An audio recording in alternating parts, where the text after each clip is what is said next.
बिस्मिल्लाहिर्रहमानिर्रहीम। आज हम बात करेंगे registration of memorandum and articles section 16 of the companies act की। जैसा कि आप जानते हैं कि जब कंपनी इनकॉर्पोरेट की जाती है तो सबसे इम्पॉर्टेंट जो चीज़ है वो ये है कि मेमोरेंडम एंड आर्टिकल्स को रजिस्ट्रार के साथ फाइल किया जाए।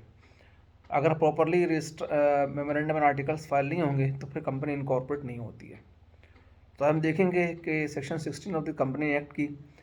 Registration of memorandum and articles के लिहाज से क्या प्रोविजंस हैं और हमें किन चीज़ों में कंप्लाई करना है। पर्टिकुलरली जो स्टूडेंट्स आई कैप और ICMA के एग्ज़ाम्स दे रहे हैं उनके लिए बहुत इंपॉर्टेंट है समझना। उसके साथ साथ जो लोग प्रैक्टिसिंग मेंबर हैं ICMA के, आई कैप के, या जो कंपनी सेक्रेटरी के लेवल पे क्या कहते हैं काम कर रहे हैं, उनका इसका समझना बहुत ज़्यादा ज़रूरी है। तो सेक्शन 16 जो है वो ये कहता है कि जी जब भी क्या कहते हैं आप कोई भी रजिस्ट्रार से के पास मेमोरेंडम या आर्टिकल क्या कहते हैं फाइल करेंगे तो आपको जो है वो फॉलोइंग डॉक्यूमेंट्स जो हैं वो इनकॉर्पोरेशन के लिए देने पड़ेंगे। सबसे पहले कि एक declaration on the specified form from an authorise intermediary or by a person name in the article as a director of company for compliance with or any of the requirement of this act and the rule and regulation made thereunder in respect of registration and matter precedent or incidental thereto। तो सबसे पहले जो है वो एक declaration file की जाएगी और अगर ऑथराइज इंटरमीडियरी क्या कहते हैं इस एप्लीकेशन को प्रोसेस कर रहा है तो वो क्या कहते हैं फाइल करेगा,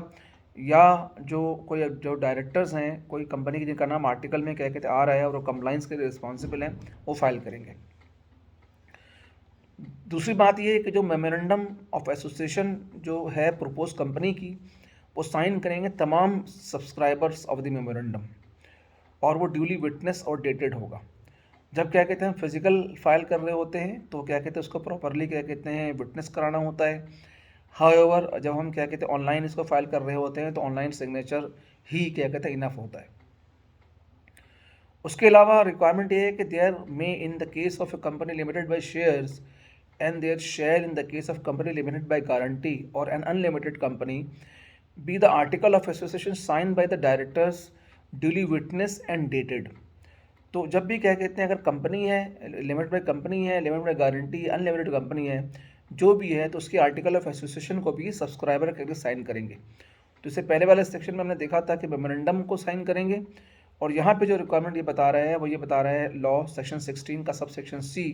कि आर्टिकल्स को भी तमाम डायरेक्टर साइन करेंगे। उन आर्टिकल्स के अंदर जो इन्फॉर्मेशन होनी चाहिए उसमें एड्रेस होना चाहिए for correspondence till the registered office establish and notified. जब कंपनी आप इनकॉर्पोरेट करते हैं तो आर्टिकल में क्या कहते हैं आपको अपना कोई रजिस्टर्ड एड्रेस देना पड़ता है, लेकिन अगर आपके पास कोई रजिस्टर्ड एड्रेस इस वक्त तक ऑफिस का नहीं है और आप चाहते हैं कि अपने घर में या किसी और एड्रेस टेम्पोररी एड्रेस के ऊपर कंपनी को इनकॉर्पोरेट करें तो अब वो एड्रेस वहाँ पे दे सकते हैं और वो एड्रेस जो है जब आपको रजिस्टर्ड ऑफिस जब आपका इस्टेब्लिश हो जाएगा तो फिर आपको कमीशन को उसको नोटिफाई करना पड़ेगा रजिस्ट्रार को कि ये हमने ऑफिस का अपना रजिस्टर ऑफिस चेंज कर लिया है। सबसेक्शन 2 ऑफ द सेक्शन 16 ये कहता है कि where the registrar is of the opinion that any document or information file with him in connection with the incorporation of the company contain any matter contrary to the law or does not otherwise comply with the requirement of law or is not complete owing to any defect, error or omission or is not properly authenticated, the registrar may either require the company to file the revised document or remove the deficiencies within the specified period of time। यानी आप जब document क्या कहते हैं file करते हैं तो registrar document को रिव्यू करता है और देखता है कि जो इनकॉर्पोरेशन का डॉक्यूमेंट क्या कहते हैं रजिस्ट्रार के पास फाइल किए गए हैं उसके अंदर कोई डिफेक्ट तो नहीं है, कोई लॉ या रूल्स या रेगुलेशन के आपने कंप्लाइंस को छोड़ तो नहीं दिया है, आपने जो डॉक्यूमेंट सबमिट किया उसमें कोई डिफेक्ट तो नहीं है, कोई एरर तो नहीं है, कोई ओमिशन तो नहीं है, या ये कि वो प्रॉपरली ऑथेंटिकेटेड नहीं है। तो रजिस्ट्रार है जो आपको कहते तो डायरेक्ट करता है कि या तो क्या कहते हैं आप जो है ये रिवाइज करें डॉक्यूमेंट, या अगर क्या कहते हैं अगर थोड़ी बहुत कम मिस्टेक्स होती है तो वो कहता है कि जी आप इस डॉक्यूमेंट को रिवाइज करके डिफिशेंसी को रिमूव करके साइन कर दें। सबसेक्शन 3 कहता है कि where the applicant fails under subsection 2 to remove the deficiencies conveyed within the specified period the registrar may refuse registration of the company. यानी कि आप जब रजिस्ट्रार ने आपको डिफिशिएंसी कम्युनिकेट किया और रजिस्ट्रार ने आपसे कहा सबसेक्शन 2 16 के सबसेक्शन 2 में कि आप डिफिशिएंसी को रिमूव करें या ये कि रिवाइज डॉक्यूमेंट फाइल करें और इसलिए टाइमलाइन देता है। नॉर्मली 30 डेज़ है, बाज़ औक़ात अगर इमरजेंसी होती है तो 7 दिन का टाइम भी देता है, तो अगर या 14 डेज़ का टाइम रजिस्ट्रार ने दिया है, नॉर्मली 30 डेज़ क्या कहते हैं वो देता है। तो अगर आपने उस 30 डेज़ के अंदर या जो भी टाइम स्पेसिफाइड उसने दिया आपको, अगर आपने क्या कहते हैं उस डेफिशिएंसी को रिमूव नहीं किया, तो रजिस्ट्रार जो है वो रिफ्यूज़ कर सकता है आपके रजिस्ट्रेशन को कि जी आपकी कंपनी रजिस्टर नहीं हो सकती और आप दोबारा से नए सिरे से एप्लीकेशन को क्या कहते हैं प्रोसेस करेंगे। If the registrar is satisfied that all the requirements of the act and the rule or regulation made thereunder have been complied with, he shall register the memorandum and documents delivered to him. अगर registrar देखता है कि आपने revise document अपने क्या कहते हैं उसको फाइल कर दिए हैं, या जो डेफिशिएंसी उसने कम्युनिकेट की थी वो आपने रिमूव कर दिया है, और अपने रिव्यू करने के बाद अगर वो देखेगा कि ये डॉक्यूमेंट सही हैं, तो आपके मेमोरेंडम को और अदर डॉक्यूमेंट्स यानी आर्टिकल ऑफ एसोसिएशन को और जो इनकॉर्पोरेशन के अदर डॉक्यूमेंट्स होंगे उनको वो रजिस्ट्रार जो है वो एक्सेप्ट कर लेगा।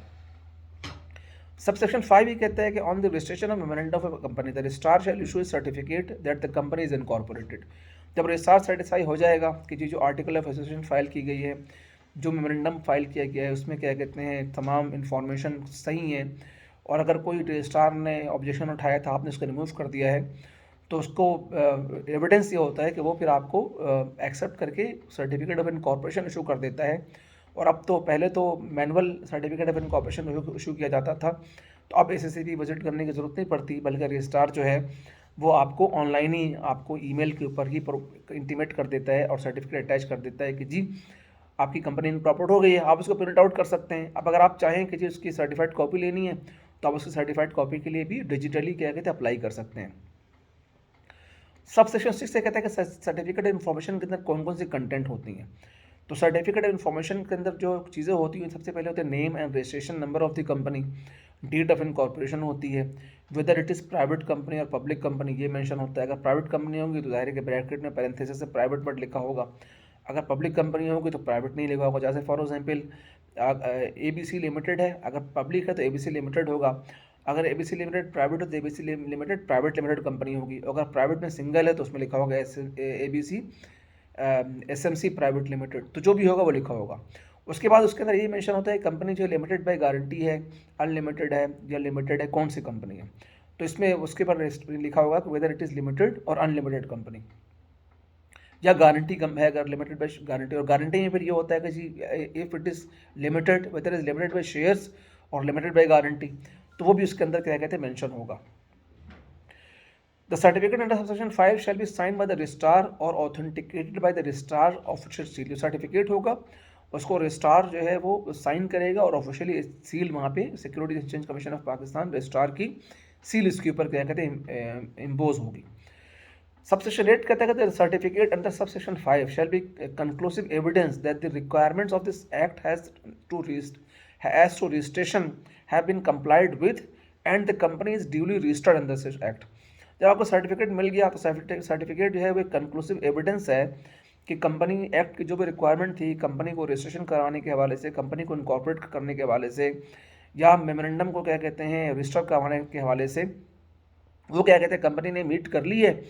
और क्या कहते हैं वो जो है वो एविडेंस है कि जी आपकी कंपनी इनकॉर्पोरेट क्या कहते हो गई है। सबसेक्शन 9 कहता है कि अगर रजिस्ट्रार आपको रिफ्यूज़ कर दे मेमोरेंडम को रजिस्टर करने से, if the registrar of registration of memorandum is refused, the subscriber of the memorandum or anyone of them authorized by them in writing, या तो मेमोरेंडम जिन्होंने सब्सक्राइबर है वो या किसी को ऑथोराइज कर देते हैं, इंटरमीडिएट को कर देते हैं, किसी कंसल्टेंट को कर देते हैं, वो जो within 30 days of the date of order जो है वो कभी कमीशन के पास अपील कर सकता है। अब यहाँ समझना बहुत ज़रूरी है कि रजिस्ट्रार एक अलग फंक्शन है, कमीशन अलग फंक्शन है। रजिस्ट्रार तो वो होता है कि जहाँ पे क्या कहते हैं आप इनकॉर्पोरेशन की एप्लीकेशंस क्या कहते हैं फाइल करते हैं, और इनकॉर्पोरेशन की एप्लीकेशंस क्या कहते हैं फाइल करने के बाद आप जो है वो ये करते हैं कि अप्लाई कर देते हैं रजिस्ट्रार को कि जी वो इनकॉर्पोरेट करे, और फिर मेमोरेंडम वगैरह आर्टिकल आपके देखने के बाद आपको देखता है अगर आपको डॉक्यूमेंट सही होते हैं तो आपको इनकॉर्पोरेट कर देता है, अगर आपको डॉक्यूमेंट सही नहीं होंगे तो आपको रिफ्यूज़ कर देगा। लेकिन अगर क्या कहते हैं कोई इस तरह की डिफिशियंसी हुई कि रजिस्ट्रार ने जो है वो आपके मेमोरेंडम को एक्सेप्ट करने से रिफ्यूज़ कर दिया, वो कई कंडीशन हो सकती हैं कि फॉर एग्जांपल कोई ऐसा फॉरेन नेशनल डायरेक्टर उसके अंदर आ गया कि जिसके अंदर जो है वो जिसके लिए एनओसी की मिनिस्ट्री ऑफ कॉमर्स से या क्या कहते हैं मिनिस्ट्री ऑफ इंटीरियर से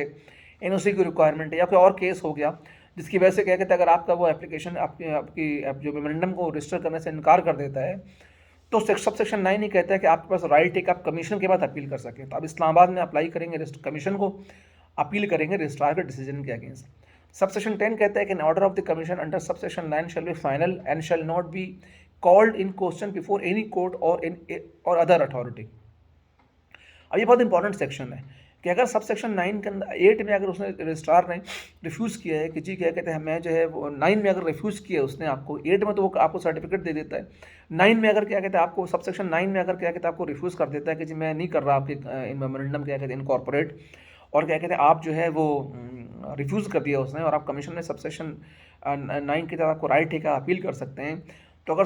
सब सेक्शन 10 ऑफ सेक्शन 16 ये कहता है कि अगर कमीशन ने आपकी अपील को रिजेक्ट कर दिया तो फाइनल है, आप उसके खिलाफ किसी कोर्ट ऑफ लॉ के अंदर अपील नहीं कर सकते, ना क्या कहते हैं किसी अथॉरिटी के में कमीशन के खिलाफ अपील कर सकते हैं। कमीशन का डिसीजन क्या कहते हैं फाइनल होगा। तो ये बहुत इंपॉर्टेंट है। तो यहाँ पर जो इंपॉर्टेंट चीज़ क्या कहते हैं जो सेक्शन 16 के अंदर जो क्या कहते हैं हमने देखनी थी, वो ये देखनी थी कि जी मेमोरेंडम की सबमिशन के रिक्वायरमेंट्स क्या कहती है, क्या है, कंपनी किस तरह से क्या कहते हैं इनकॉर्पोरेट होती है, अगर क्या कहते हैं वो रिफ्यूज़ कर दे रजिस्ट्रार कंपनी को इनकॉर्पोरेट करने से, मेमोरेंडम को रजिस्टर्ड करने से, तो उसके खिलाफ अपील क्या कहते हैं कहाँ पे हो सकती है। तो हमने देखा कि जी कमीशन में क्या कहते हैं हो सकती है, और फिर जो कमीशन का डिसीजन होगा सब सेक्शन 10 ऑफ सेक्शन 16 ये कहता है कमीशन का डिसीजन क्या कहते हैं शैल बी फाइनल होगा and can not be called in question before any court और एनी अथॉरिटी। वो कमीशन का डिसीजन कहीं भी क्या कहते हैं चैलेंज नहीं किया जा सकता। कमीशन जो है इसमें इस डिसीजन के ऊपर क्या कहते हैं फाइनल अथॉरिटी क्या कहते रखती है, बहुत मालूम होना ज़रूरी है। वरना बहुत सारे लोगों के अंदर कन्फ्यूजन होता है कि जी कमीशन ने अगर क्या कहते हैं वो हम रिफ्यूज़ कर दिया तो हम हाई कोर्ट चले जाएंगे, अगर हाई कोर्ट ने रिफ्यूज़ कर दिया हम सुप्रीम कोर्ट चले जाएंगे, सुप्रीम कोर्ट ने अगर रिजेक्ट कर दिया हम रिव्यू पिटिशन पे चले जाएंगे। तो ऐसा कुछ भी नहीं है। सेक्शन 16 के अंदर जो है कमीशन का डिसीजन क्या कहते हैं फाइनल होता है। तो डियर स्टूडेंट से क्या कहते हैं बहुत इंपॉर्टेंट प्रोविजन है, इसको क्या कहते हैं आप देखें, और एग्जामिनर क्या कहते हैं जब क्वेश्चन करता है तो इस तरह के एस्पेक्ट्स को बहुत ही ज़्यादा मद्देनजर क्या कहते हैं रखता है। इस तरह से प्रोफेशनल्स हैं उनको भी क्या कहते हैं वाइल परफॉर्मिंग देयर ड्यूटीज़ इन चीज़ों का मालूम होना ज़रूरी है। तो अगर आप समझते हैं कि हमारी वीडियो क्या कहते हैं मालूमाती हैं, तो आपसे रिक्वेस्ट है कि हमारे चैनल को क्या करें सब्सक्राइब करें और लाइक करें, और ताकि आपको इस तरह की मालूमाती वीडियो मिलती रहें। Thank you very much.